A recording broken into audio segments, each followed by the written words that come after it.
brigade, yo, it's about that time. Light sparkle off my jewelry, it's about that Hey, shine. brother, I'm telling you, that Busta Rhymes album is a serious problem. I compared it to Jim Jones's El Chapo album.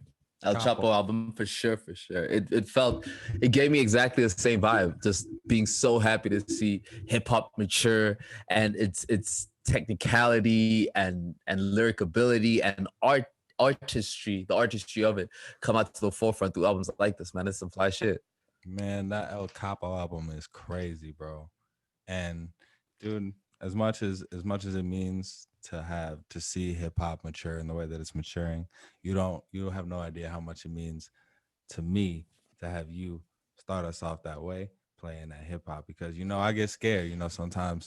Sometimes I'll be thinking to myself, on long drives and shit, I'll be like, which one of us between me and my brother is gonna be the first one to start talking that old head, like, brother, I think it's just really R&B for me. From here on out, I just think every old head reaches that point, I think, at some point, right, where it becomes, yeah, I always love the hippie, the hop, but it's the soul records. I'll be playing that Aretha. Everybody starts playing Aretha. And like I bump Aretha now, but I'm a hip hop head, and sometimes I'll be thinking like, which one between me and my brother is gonna be the first one that turns and says, you know what, dude, it's R&B. Sometimes I think it's you, but it means a lot to me that you play that hip hop, that you play that stuff to welcome. Hey, man, this joint right here.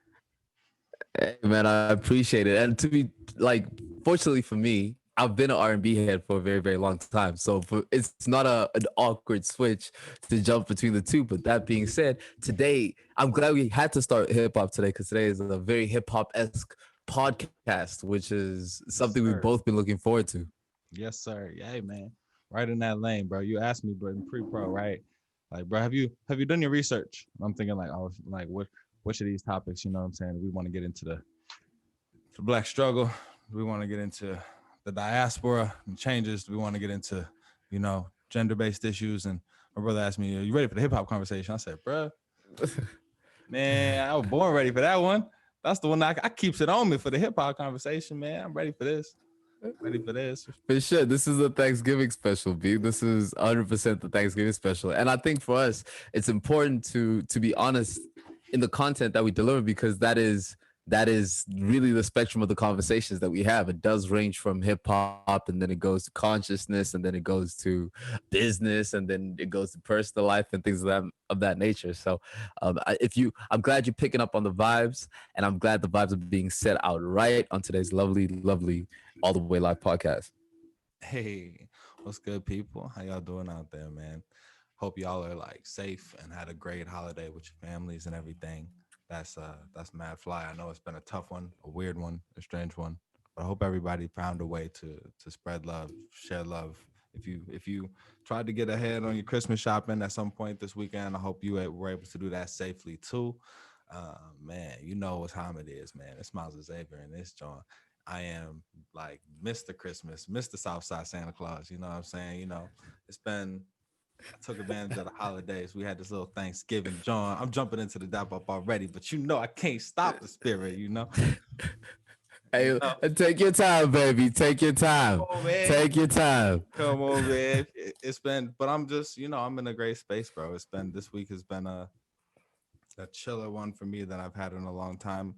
I feel like kind of as the holiday went from Wednesday up until now, Sunday, it's been just a departure from all of the grind and still working, still obviously keeping my thoughts in the same space, reading all the time. But, it's just been chill, laid back in the holiday spirit, being able to be just me, my mom, and my brother for Thanksgiving. But, we'll get into a little bit more of that. It was deep. It was dope.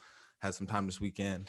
Set up my tree in this mug. You know what I'm saying? I see it. It's a ghetto tree. It's a ghetto tree. Ghetto about this, man. We got the pine cones in this joint, man. You know what I'm saying? This is fly shit. Y'all don't know nothing about this. It's subtle. It's understated. It's Christmas time in here. You don't know nothing about this. Made this for sure. You don't know nothing about this. It's Mr. Southside Santa. Keeping you updated. I'm here. Yeah, see, she here for it. Siri here for it. Get in tune, man. Get in tune, man. It's Mr. Southside Santa Claus. We'll be keeping you in tune all Christmas season. You know what time it is, man. But yeah, man. I'm in a good space. You know, stole that, I ran with it, appreciate that. tapped in early, Yeah.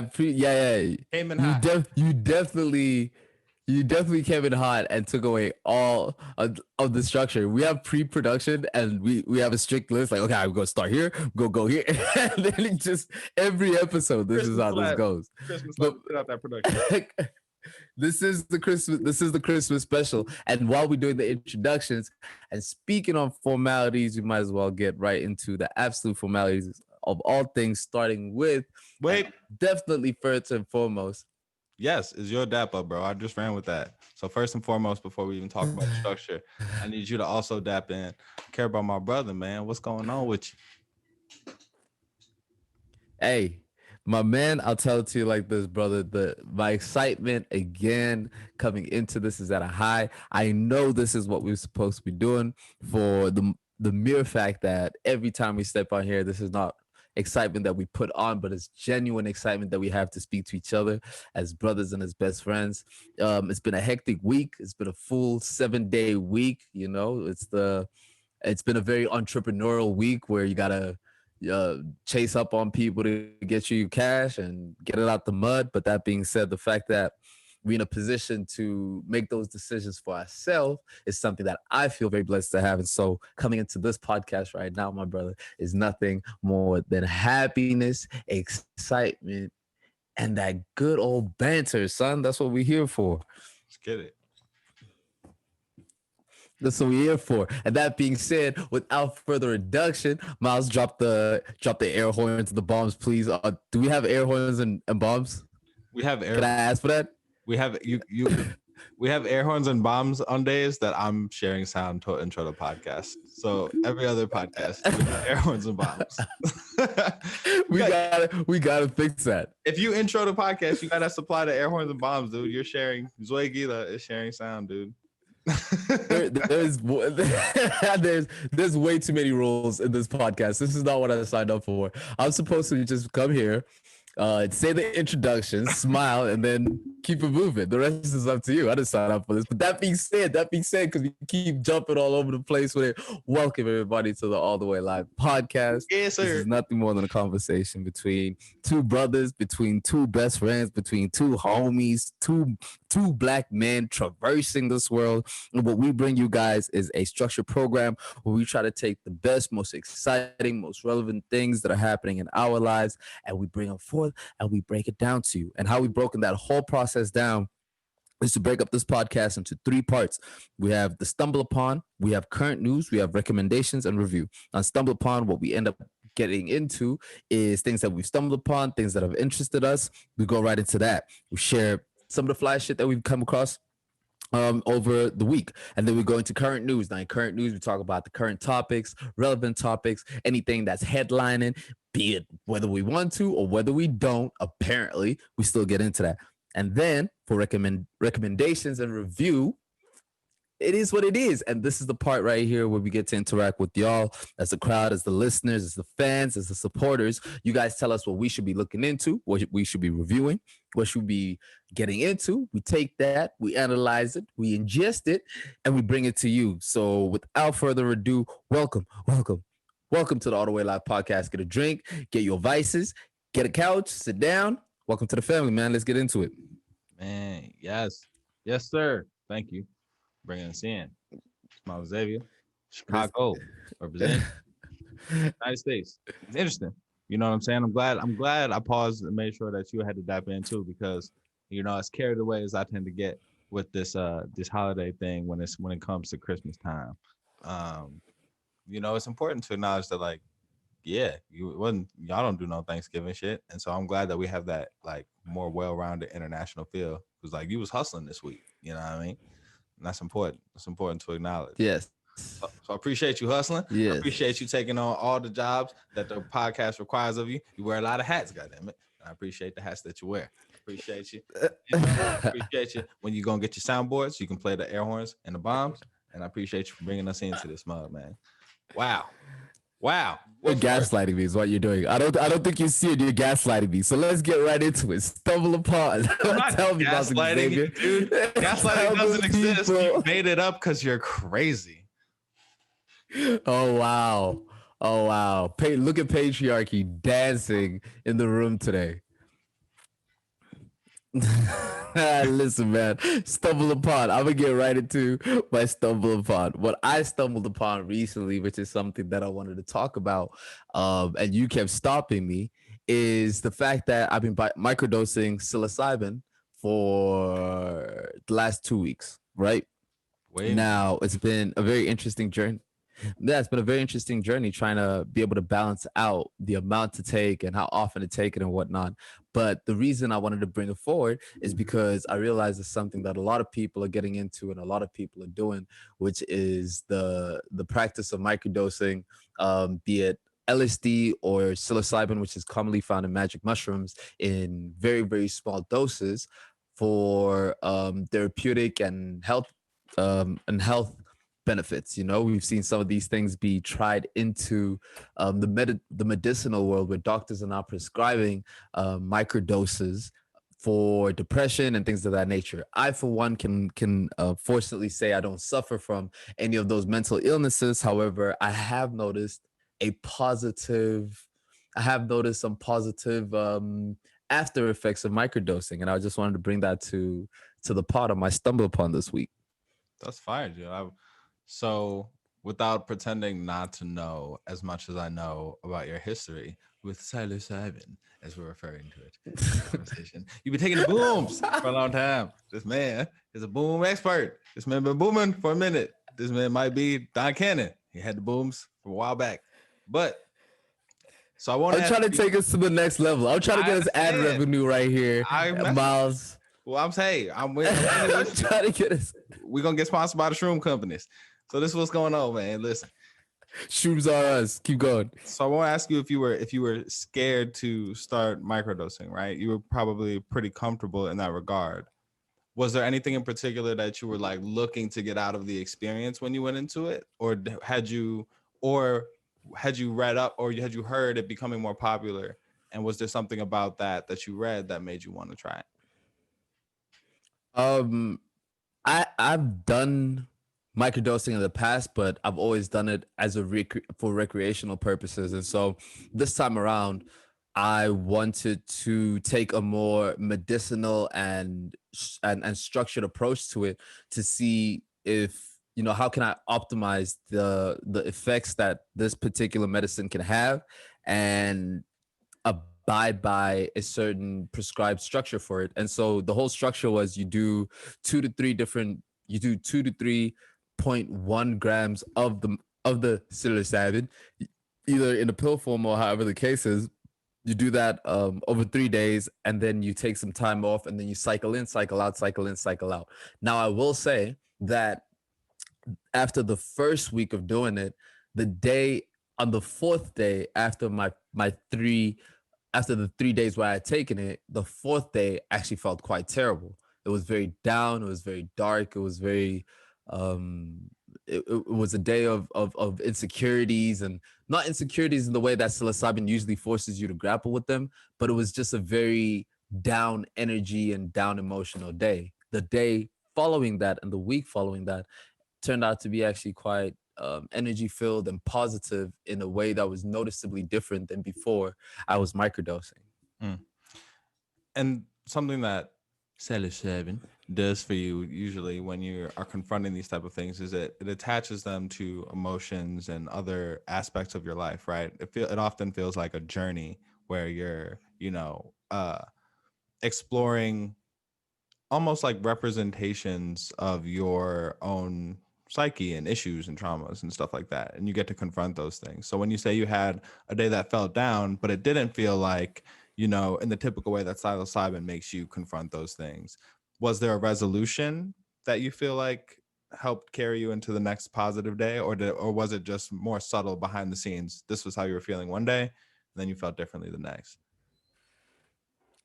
Definitely the latter. I definitely have to say the latter. And I also do want to get your history and experience on the whole thing because I'm very interested with. Even though we've done a lot of these things together, we've never actually like kind of full down, broken down, broken down understanding of how that's meant for you. But just when I fast thought I forwarding got to away, he pulled me back in. so you see, you keep throwing me off track. No, but I'm with you. So the emotional change after the 3 days, I think was more so a noticeable change. It was a noticeable down energy from the 3 days on the psilocybin, which surprisingly enough did not seem to carry what I would refer to as a peak or a particular high. It was a very mellow, a very mellow journey to go through it for 3 days. First day, obviously, because it's a new introduction to the system, it's definitely more heightened. But over the next 2 days, it definitely mellows out. So the fourth day, the feeling that I felt was definitely not that same feeling that I was on the 3 days before that, and just noticeably down. I wouldn't say like usually with psychedelics, you definitely have to hold on to some pillar of truth or of resonance or of comfort to get over the bad trip and to get over these insecure thoughts and all of these things, because that's the purpose of the experience, to grapple with your thoughts in a manner that forces you to learn how to be content with them. Then you grow and evolve as a person with your understanding of yourself and of your surroundings. That being said, on the microdosing, it wasn't that particular feeling. Instead, it was just a simple, switch up in a day, and then it was a 2 week positive experience. That's interesting. But you feel like you were more in tune with that emotional switch up as a result of the microdosing. It felt different than a bad day outside of a mushroom experience. Yeah, but I would say that mainly for the fact that we both practice a lot of meditation and a lot of presence of mind exercises. This podcast here is an exercise of presence of mind, and so it's easy to, let me not say it was easier for me to draw myself within to really try to understand where the source of this is coming from, and for the mere fact of just I was taking these psilocybins the last 3 days, I just chalked it up to that because I couldn't find a real reason for this feeling, and decided, I'm going to give it time, see what happens on the day after that, how I feel, and all in the name of science, of course. Yeah. Interesting. Yeah. I mean, and I'm feeling real scientific about it now, but like, I feel like, that indicates, right, that if you couldn't find an answer and you chalked it up to the mushrooms, right, there was nothing immediately apparent. Yeah, would I be correct to say like those feelings weren't about anything specific? It didn't make you feel bad, anything about anything worse. It was just kind of like a weight that you just felt after a certain amount of time.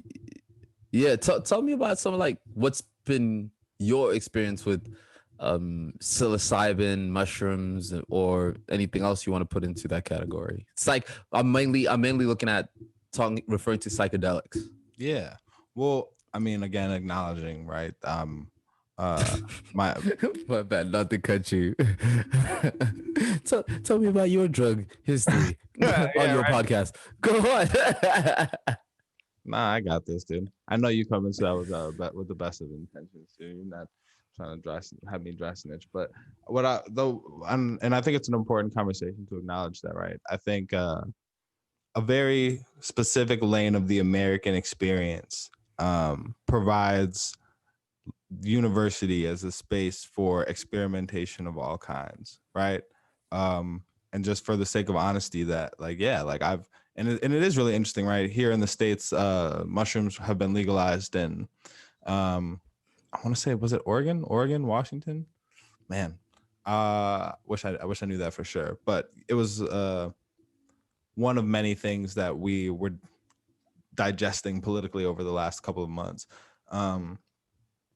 So that space that the American lifestyle creates for experimentation, yeah, I've taken advantage of that in a variety of ways. When it comes specifically to mushrooms, I'll say that my experience has been with like actual psilocybin has always been very positive for me. I've had experiences in college with other people having taken a variety of different drugs and having a bad time, for no particular reason, right? Other people having taken those same drugs and, being okay, right? So there's a there's a very like real need to be very cautious about the mind state you're in and when you're taking any type of hard drug, including any type of hallucinogen. My experience has been overwhelmingly positive personally. I've had a bad trip before, but even in that, I've been able to pull positive experiences from them and never had to be like hospitalized or anything like that. But that's a real risk you run when you take hallucinogenic drugs. Not everybody is prepared or in the right point at their life to be experimenting with that. So I think it's a important conversation. And as much as like I appreciate you acknowledging like the framing of that question, like is one that I think it's more important to have an honest conversation about than for me to be like, I'd never, what? Never I did drugs. Someone who was not me got mad trippy one time and, thought they could write down the secrets to the universe on a post-it, but not I.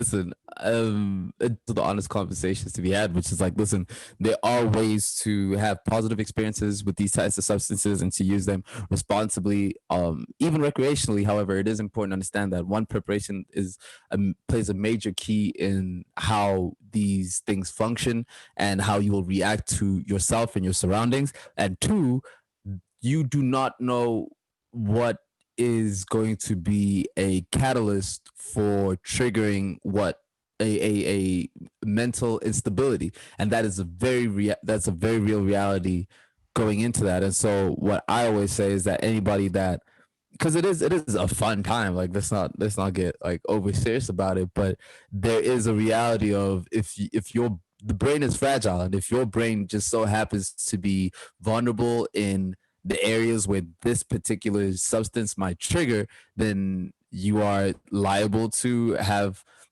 psychological effects, that adverse psychological effects of it. The unfortunate part is that when we do these things, you don't go to a doctor to evaluate your brain before you do it and whatnot. But I definitely do think there's ways to do things responsibly, safely, and in a positive manner. We meditate and clean and have a ritual and have a therapy session with each other before we dive into this journey, because we want to covet it as a spiritual experience and as a positive experience. And so we spend a day before we even do the substance manifesting intentionally the energy within the spaces and emotional connection of this, with the space and with each other before we dive into it. And I would suggest like people should try that, man. Just be intentful, because we've done it at, we've lived. But the most positive experiences we've had from these substances has been when we've been intentional with the energy that we put into the space and with preparation for it, I think. Yeah, absolutely. And I think you touched on a lot of important things, right? People don't typically go to a doctor and say, hey, I'm going to experiment with psilocybin or acid or, any type of dissociative drug, right? But No drugs. legalization can provide the space for that, right? It can provide the space for safer experimentation, right? If it's free at your university, again, is a very privileged space for this. But, just speaking realistically and things that I can immediately come to mind, I think we could see happen is you go in there and you say, hey, I'm going to experiment with, in the same way that you might prepare for something that is seen as more ritualistic, like ayahuasca, right?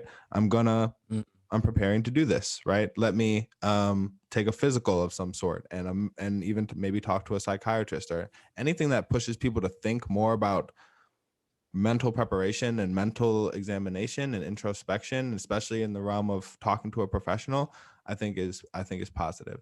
I think it's important also to delineate that microdosing, right? Like, does decrease the risk of, it's called microdosing because you're taking less of a dose than what might cause somebody to have, a more serious, effect. So maybe that is a good way for some people to start and to, examine the effects of these different drugs. But yeah, man, like I think we are moving into a different space where these conversations can be had more reasonably than when it was, our objective across a lot of societies, especially in Western societies, to just stamp out drugs, right? Stamp it out. It's bad. Yeah. You know what I mean? We can be more nuanced, I think. And the reasoning behind why these drugs get stamped out is always very fishy. I mean, it reeks of capital by capitalism induced bias or bias induced capitalism, whatever it is. It's all about the money, because if you look at the statistics of the death rate of cigarettes and alcohol, those far outnumber the death rates of a lot of these conventional illegal substances. I think I just saw that in Oregon they're about to decriminalize all drugs, I believe. Yeah, maybe. I think that's maybe the decriminalization of mushrooms was in advance of that. Yeah, that sounds right. For sure, for sure. The way like, and I don't want this to come off as us being proponents or supporters of illegal substances, because as somebody that's health conscious, I do think a lot of those things are extremely detrimental to your body. If you see how cocaine is made, literally with like chlorine and sulfur, like serious chemical stuff that you should not be ingesting into your brain, let let alone your body, but into your brain. A lot of these substances, I on a health basis, I do not recommend. But I do think the reality is that people will find a way to get intoxicated. People will definitely find a way to get intoxicated, and maybe the resources should not necessarily be aimed at arresting the people that are in taking these substances, but more so in establishments that can help us, that can help rehabilitate and educate and help these people, have proper psychological evaluation stuff. Yeah. But that's utopian. That's utopian idealism right there. Yeah. Well, I and what I hope is bringing it back to a more realistic space, right? Like, yeah, I wouldn't say I'm a proponent of illegal substances. I'm a proponent of serious conversation that's based on science and not propaganda or, as you mentioned, like capitalist agenda, right? But yeah, and a proponent of safety as well, right? I think in the case, some certain cases, the legalization and regulation of certain activities allows people to do them more safely. So, yeah, I Craig. fully agree. I fully agree. Hey, man, that's a body. I believe you need to tell us what you stumbled upon, sir. Man, listen, look, hey, pay attention. Y'all out there, it's cold outside. You inside. Some of y'all have successfully started to navigate cuffing season. You got somebody that's posted up, ready to Netflix and chill. Some of y'all looking to hook somebody. You need to hook somebody. Great way is to start a show that they can't stop watching. Now they obligated. Now they want to watch with you. You started it. You showed it to them. This show I'm talking about. For all y'all out there, this cuffing season, y'all need to watch. Tell us. Tell us. It's called The Undoing. It's on HBO. Bruh. This is a bomb. Tell me about this show, bro. Tell me about this show, because I've yesterday told me to get it. I've downloaded it. I'm about to start watching it after I watch Tenant. But what is this Undoing show actually about? Bro, I'm a black man. So I purposely seek out to watch black shit. This show is all white. Except the lawyer. The lawyer is a black lady. She killing it. She bombing it. I need to find out that actress's name because she is bodying it as the lawyer. Only one black lady. Shout out to her. So when I tell you to watch this white show, you know something special about it. It's about, Talk to me. it's a mystery. It's about dude and his wife. Got a beautiful life. Got a kid. Everything good. And then it's not. A beautiful white life. Somebody dies, causing fractures throughout this beautiful white life. It's in shambles. They called a black lawyer to clean it up. She does a fantastic job. I don't want to give too much else away. And the final episode comes out tonight. So I'm gonna be definitely in tune to that. I'm gonna let y'all out there catch up. This show is fire. But I've heard so many people speak about this show. It's been all of the bees talk. Is that even a term? All of the bees It's not. talk. It's All definitely of the not. No. That can't be a term, dude. Bees That talk. cannot be a It's term. It all didn't feel right when I said it. All of the bees talk. No, I was gonna say it's all the nest talk, but that didn't sound right either. Yeah, the closest idiom that you're referring to is mad corny. So I'm gonna throw it out. We're gonna keep it moving. No. Tell me. Go ahead. Tell us, because I didn't say it. What you're So referring to? It's the bee's knees. I hate to agree that that definitely played a part in I didn't want to it's put it all out. the bees talk, but I'm here now, so it's all the bees talk. It's all the bees. This podcast is ridiculous. This That is podcast what, is ridiculous. bro. Let the bloods go out that shit. We need to go back to talking about the black plight, dude. That's how we get back on track. All right, so I'm gonna give that out. I want to ask you. I want to ask you, what is the best show that you've watched? Your top 3 best shows Ever? ever. TV shows. Atlanta, The Sopranos, The Boondocks. Hot take. Atlanta, Sopranos, Boondocks.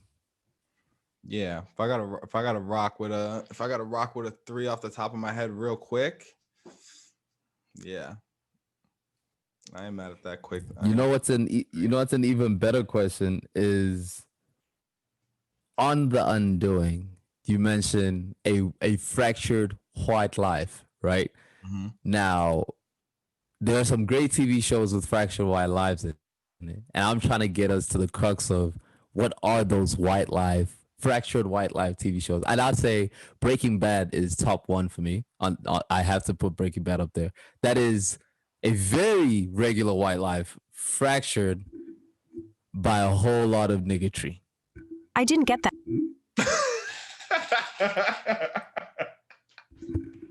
I'm cutting that out. Edit. So Edit point. Edit point. I didn't get that. Edit point. That's a new one. Oh, that's hilarious. Yo. Ozark is another one. Yeah, Ozark is another one. Yeah, you on fire. Fractured white lives. Sopranos. But I feel like that's most TV shows. Like I haven't seen any of these TV shows, but I feel like if I just say Dawson's Creek, like I feel like I'm girl. Yeah, I feel like I'm just hitting them, right? What's it called? 13 Reasons Why. I bet you that's a fractured white life. I never seen that show, but I Friends. I mean, unfunny white life. That's bro, there's no way we can get ad sponsors off of this content. There's no way. Nope. Heck 'em.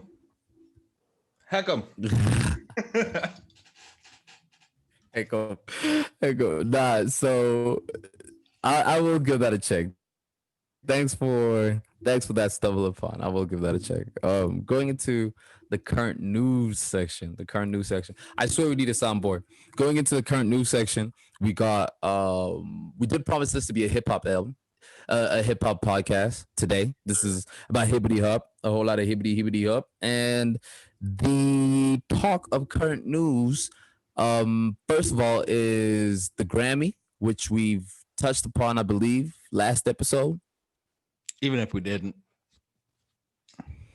Yeah, even if we didn't, because we're trying to skip right over that and decide and make our own top albums of the year, starting with a hip hop top album, and allow me, because you gave out the last list, my brother, to go ahead and insert Alfredo at the top. At this is my top. It's gonna be my top 5. Alfredo, Stove God Cooks, reasonable. Yeah, reasonable drop. That's number 1 for me, by the way. That's number 1 for me, by the way. Yes. Reasonable Drought is my top hip hop album of the year. Alfredo comes in over there. We've got Pray for Paris close number 3, right behind there. We've got because this is just hip hop alone. Yeah, got to. I'm cool with that top 3. I'm cool with that top 3. That's what I got on my top 3. Stove God Cooks, Reasonable Drought, Alfredo, no, Pray for Paris, and Alfredo. Freddie Gibbs and Alchemist. All right. I got D Smoke. No, head ass nigga. I got Nigga. And you've never liked D Smoke, by the way.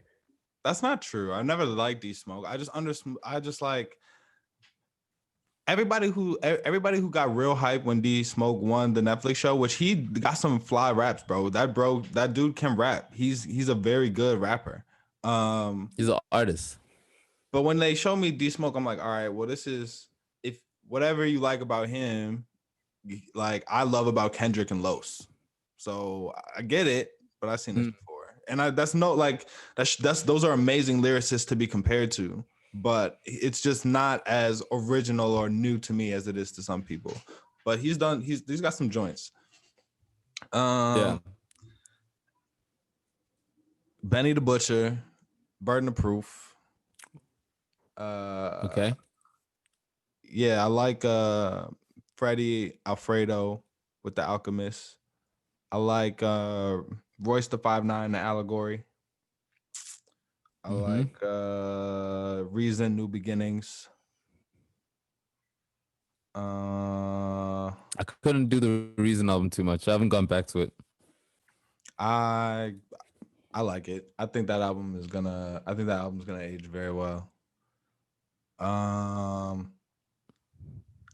Who else?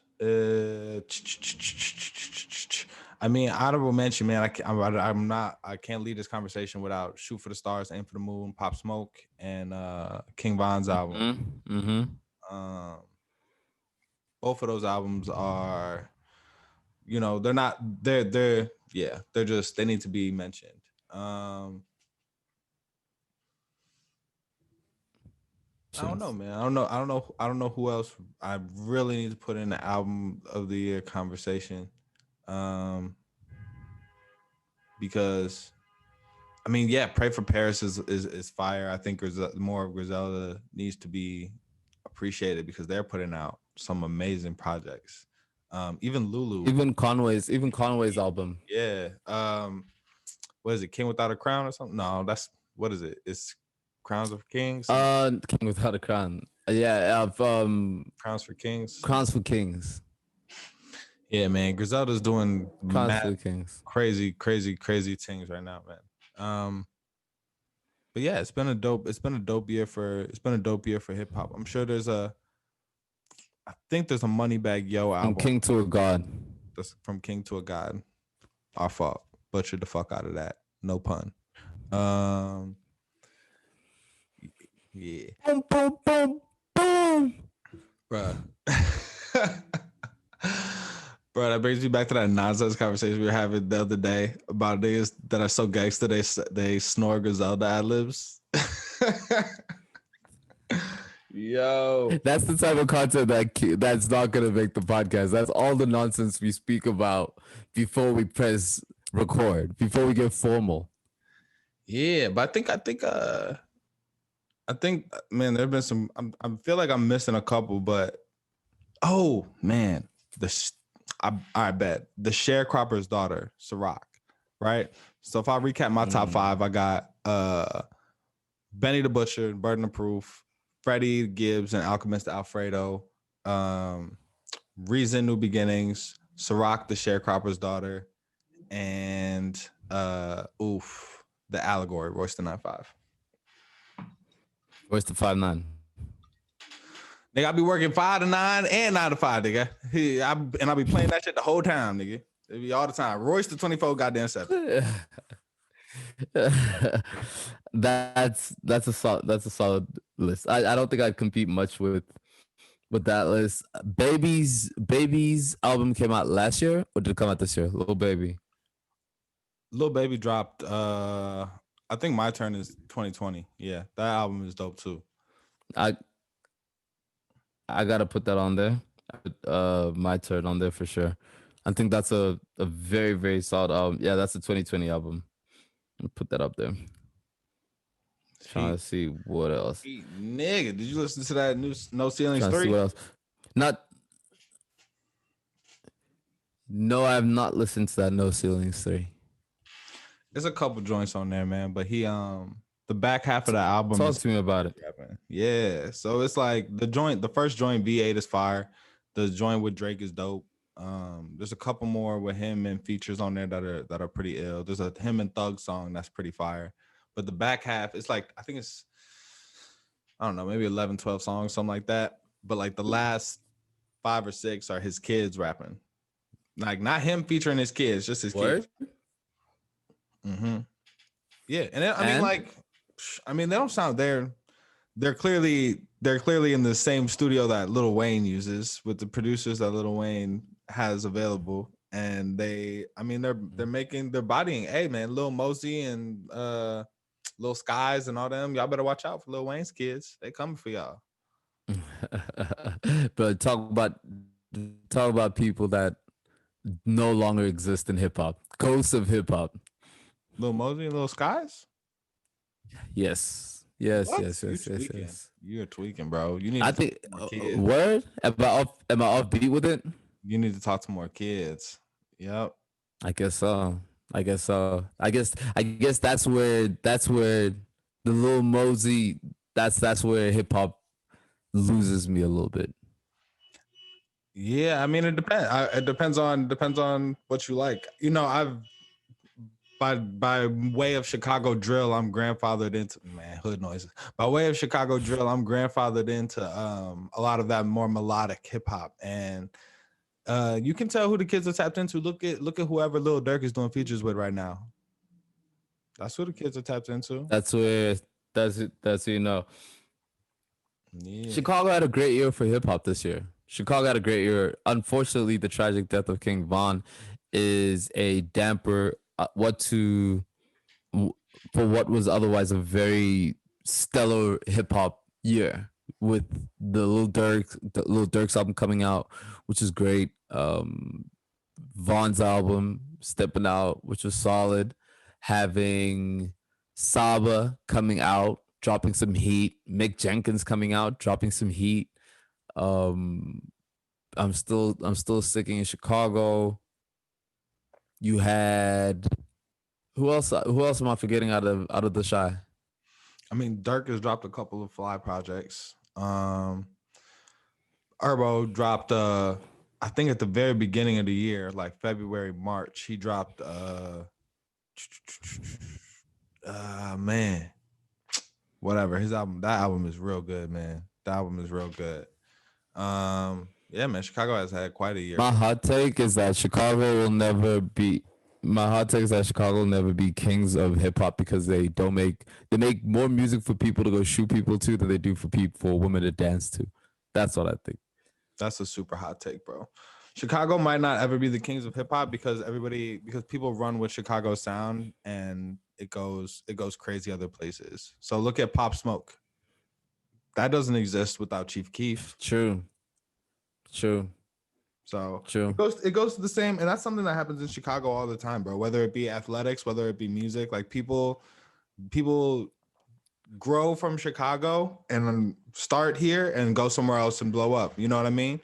You see how far Kanye has strayed from his samples and that sound that is, yeah, man. There's a I wouldn't say that Chicago makes more music to shoot people to than people to dance to. I would say there's too much of a legacy that excludes the legacy of house music and the hip hop artists that have cross blended into that genre. I've literally played Down on My Luck, Vic Mensa and Kate Trinata in different countries and had people lose their shit. So yeah, man, I think Chicago might not ever be kings, but because there's not the same platform and recognition. There's not a Hot 97 here. There's not a LA Leakers here. There's not a, you know what I mean? to There's promote not a that and scene. to make sure there is a scene, but it's a lot more artsy. It's a lot more spoken word, no names book club than it is, you know, hookah lounges where French Montana shows up and hangs out with, you know, DJ Premier and shit like that. So and those people probably don't run in the same circles. I'm just spitballing, but like I can Yeah, I don't know if that's a literal thing that happens, but I'm still rolling with you. You dig me? So I'm saying I think Chicago might not ever get the same credit that kind of Atlanta gets for the sound proliferating because we don't have the same mechanism to make sure that our platforms and our artists are respected in the same way. But it's not because we're not putting out enough different types of fly ass music, bro. That never that. Nah, and I appreciate being corrected on that because that is you're very, very right on that. In the sense that I kept this Chicago Southside Santa. It looks like a flag. It's How really a cake. how music is, how hip hop at least is marketed in different cities makes it very easy for them to be a lot more live performances, I would say, in club settings and things of that nature. Although that happens over here in Chicago, in your Atlanta, New York, LA, that's a bigger scene, and that could be it. Well, that could, I mean, you're about to get me on my soapbox right now, but that's also because a lot of Chicago Please artists do. are not allowed to perform in Chicago. Chief Keef's not allowed to perform in Chicago Indeed. within the city limits, right? I don't believe Dirk is either. There are a lot of drill artists that aren't allowed to perform in the city. So what does that do, right? You know what I mean? To their ability to build a fan base, for their ability to, you know, like even just cultivate the type of relationship with this community in this community. It's already hard enough. Black people are already not the majority of people who attend hip hop concerts. So to ban Chicago artists from performing in Chicago, like, you know, it only widens that gap. So yeah, there are a lot of reasons for that, but a lot of them are systemic, and a lot of them are because the music that comes out of Chicago is depicted and understood a certain way. No, Misunderstood a certain way. I agree. Here, and I gotta give a big props to a lot of South African cats too. There's a lot of dope hip hop that I'm listening to in South Africa that I think is the next wave. I think our young hip hop in this country has so much potential. They got the sound, they got the swag, they've got the delivery for it. I'm very excited. I'm big shout out to 808X. 808X albums Station 2097 is some super fly stuff. You should check Internet Wave is dope. Zuki Coke dope, another rapper, super fly stuff. I'm looking at Nasty C's last album and the strides that his making as a young fly South African artist. That out. What else do we got popping up? Still doing his thing. I think Shane Indigo Eagle Stella. has a lot of room to grow. Yeah, for sure. He's got a lot of room to grow and has the potential to be able to take this. The kids now have run with hip hop, and yeah, the kids have run with hip hop in this country. So may the best man win. Yeah, big facts. Big facts. I was saying Indigo Stella goes hard out of South Africa too. Yes. Yeah, the kids. Yeah. Back to some Chicago albums I can't leave out of the conversation is Polo G and Cowboy are both have really good albums that people should check out. Where you want to take it? Because we can talk about. So shout out to Flame also. Flame in South Africa. Word. Where you want to take it? Hold on, I got one more. Get 'em. One more name, and then I'll one more name because this is some super fly stuff. And let's see if it pops up. But while that is loading, I think the last that we got, my brother, is recommended and review, my G.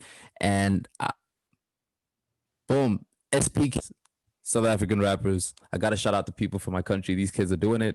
They get me excited for what the city has to hold. I do think South Africa, it has a potential of being a world class, and it's going to take the type of excitement and hype that these young kids can bring and their energy into this hip hop space and into the city. I champion it. I look forward to hearing more of it.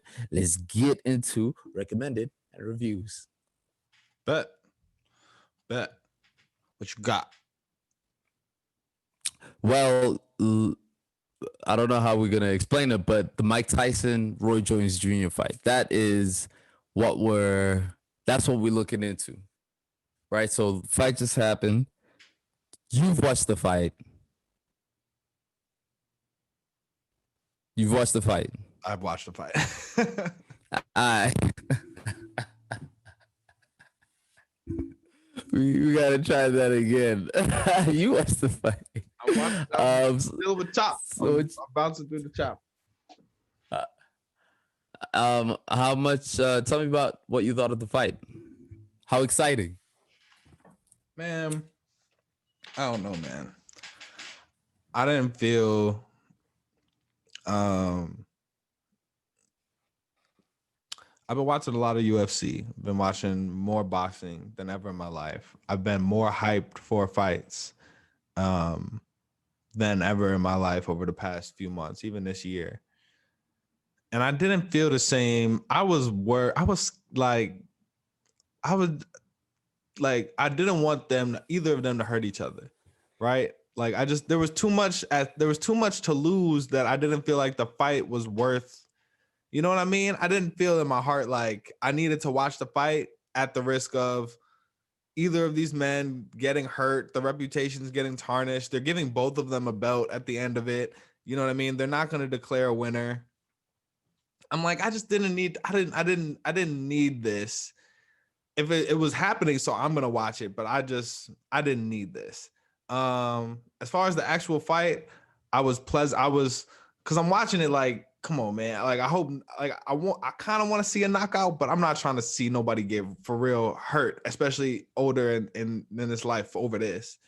So I was really happy to see Roy have so much movement. I was really happy to see the shape that he was in.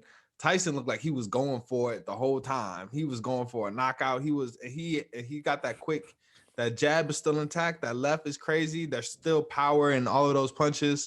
So it was an athletic display of, hey, bro, as a black man, hey, that can be that athletic. If I can be, I mean, I can't be that athletic, but if I can be anywhere close to as functional and move as well, and at that, I think it's inspirational from that standpoint. But I don't know, man. I didn't need this, man. I may be old school in the type that I think sometimes legends sit and observe and just kind of chill, and bask in their own glory or whatever that they've already accomplished. But for the fight that it was the best case scenario, I think. On the other side of it, I loved watching this, and in fact, I look forward to seeing more people, more of these old dudes fight. The best part of the whole thing for me, though, was Snoop's commentary. I think Snoop Dogg's commentary throughout that entire thing was the absolute best, bro. I need to hear him commentate. It was so unhelpful, but it was hilarious, dude. You hear Snoop. Those my uncles. Those my uncles fighting. Get him up. Get out of there, Roy. Get him up. There's a point Snoop goes. He goes, man, Roy Jones and Mike Tyson. I never thought I'd see this day. Dude, I died. I felt that. The excitement is so real and honest, man. I love that. I need more Snoop Dogg commentary, but it was a cool exhibition. I think I was impressed by Mike Tyson's endurance. I was impressed by his conditioning. What? Is endurance the right word? Dude. Word Mike impressed you with his endurance, bro? At first I was gonna say stamina. I didn't know it. Yo, I might be bugging, but I'm watching it, right? And after round 2, it goes to round 3 of 6, round 4 of 6, and then it went to round 5 of 8. Like it looked like they got, because they were looking mad tired in round 3. and it looked like they switched it to we gonna make this joint 6 rounds, and then they were You think so? they switched it back. I'm just watching it. When I watched it, it said it went from round 1 of 8, 2 of 8, 3 of 6, 4 of 6, 5 of 8, and I was like, did they low key build in just in case they got too tired? But man, I was just like, bruh. They were looking tired. They were looking tired. Roy Jones was looking tired. Listen, granted, old men fighting, sure, but I would not want to be in the ring with Mike Tyson. That looked terrifying. And at any point in time, you're afraid for Roy Jones. And undoubtedly, Tyson took that match. Tyson won that fight. I don't care what anybody says in terms of Roy Jones fighting on the outside. Tyson had a plan going into it. He executed that plan, it seems, which is remain low and just attack the body furiously. There's a punch that he gives him, I think, on the last round, square in the stomach, and you just see Roy just jump up after getting hit. And at the end of the fight, Tyson's talking to Roy Jones, and he's like, I thought you take that. I thought you take that fight, that punch to the stomach, but you took that. I respect that. That's my Mike Tyson accent, by the way, if you can't tell. That's pretty good. I tried. But yeah, it was fun, dude. I enjoyed watching it. It was exciting to me. That's dope, man. Yeah, I personally, I'm cool on the old men fighting, but I'm glad it went how it went. And like I said, yeah, best case scenario for that type of event. So that's cool. Did you see Jake Paul fight Nate Robinson? No, I didn't watch any of the prelims. That was not pretty. That was not pretty. That Jake Paul knocked the lights out of Nate Robinson. B, you need to watch that just for Snoop's commentary. Just for Snoop's commentary.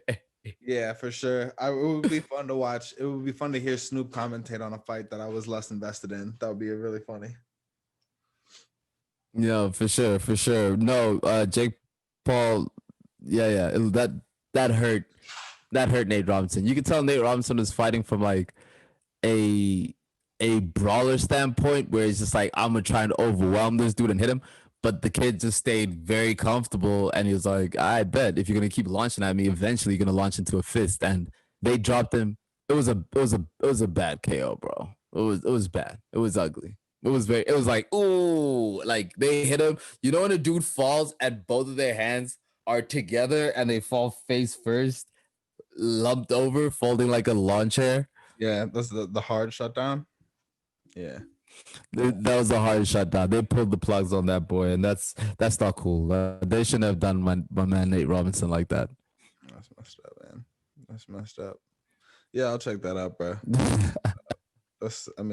Damn. No, you hate to see it. For sure.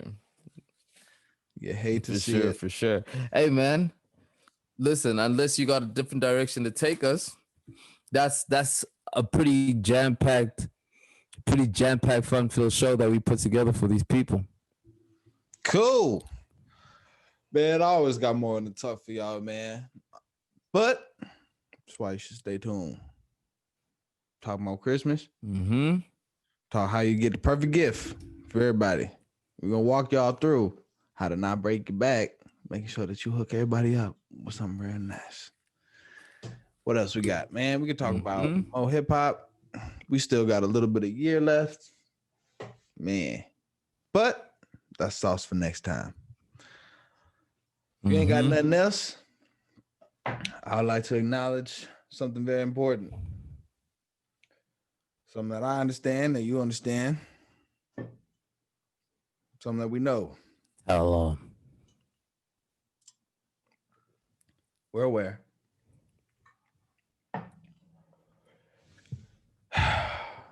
It hasn't escaped us that you have too many options. They got a few. I checked. A lot, bro. There was a few. They got a lot, bro. I checked. When it comes to picking a podcast, y'all got a lot of options, man. So if you are listening to this, if you're rocking with this thus far, We appreciate you for rocking with All the Way Live, man. That means everything. That means everything. We are shooting in the gym. We are figuring this stuff out, man. We are practicing. We are proliferating. We are prophesizing. We're trying to keep it real. And we appreciate you coming along for the ride, man. Look, we are live in the sense that we're celebrating life. We're live in the sense that we can't edit out Zway sneezes. We are live in the sense Thank you, Lord. that we are celebrating how good it feels to be black. Feel good. Hallelujah. This is the first episode since Thanksgiving, man. So we want to say that we are thankful for anybody, again, who is listening to this. We are thankful for your health. We are thankful for those who are putting in work, thinking, ideating, creating, reading, educating with regard to helping us create the world that we want to see. If you paint, if you make music, if you sing, if you sell clothes, if you do hair, we love you. We appreciate you. Keep hustling, keep going. Mm-hmm. Like that. Peace. Water. Thank you. Love. We gone. Bow.